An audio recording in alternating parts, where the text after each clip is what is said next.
Okay, so you're perhaps thinking about the heading and the title of what your infographic is.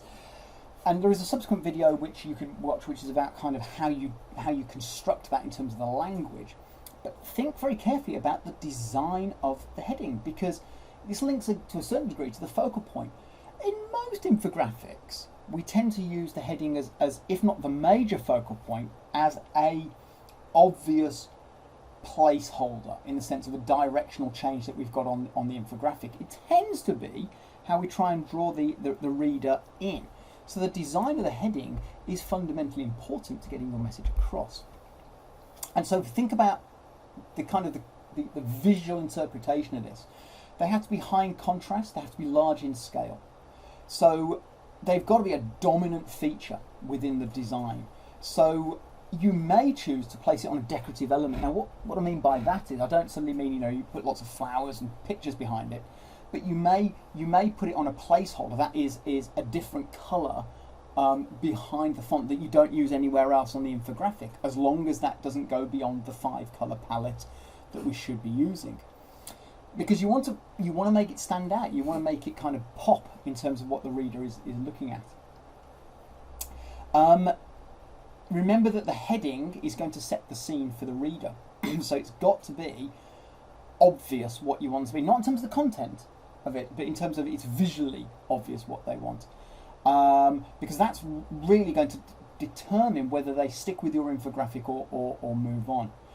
Now generally, we will place these, as you've seen in a lot of the examples, at the top of the page, but that has an effect then on kind of the direction of travel. So remember that kind of grid, which is referred to in previous videos about building a grid and an alignment. Everything then will stem from the top down. So you could put the title in the middle of the infographic. It's a pretty bold way of doing it, and again force everybody outwards. There's a number of different ways of achieving this. Now, one of the things to state is you've got to decide whether you're using what's called a multiple display infographic, or whether you're using kind of a single display infographic. So if it's single display infographic, it's just one fact. You can in essence use the title to state, the main message, what was found. If it's a multiple display infographic, then the heading has to contain the topic to the infographic, and we'll discuss that in more detail in a subsequent quick video. So let's have just a quick explore of what this potentially will look like in terms of good infographics and also bad infographics. Okay, here's a really obvious one.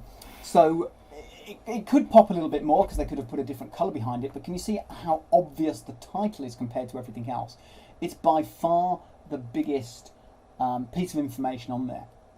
And because it's got more than one component to this, it's not a single fact infographic, because there's a lot of things going on. Notice that the title isn't about a single fact. It's actually posing a question here: more aerobic than you think. In other words, is it more aerobic than you think?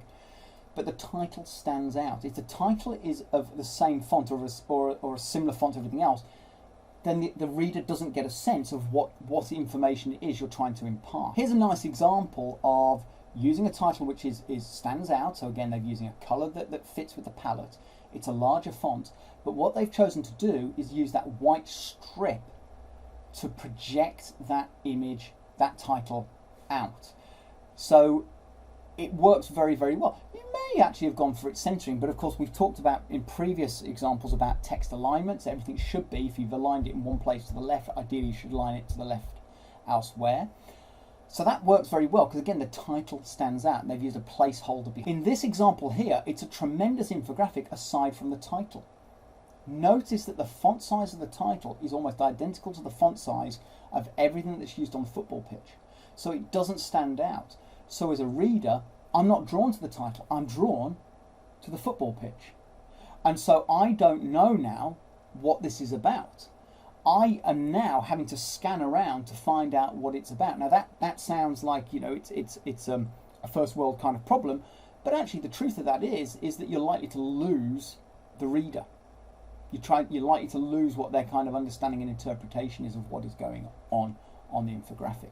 So make sure that the title is obvious in terms of its stand, like this one.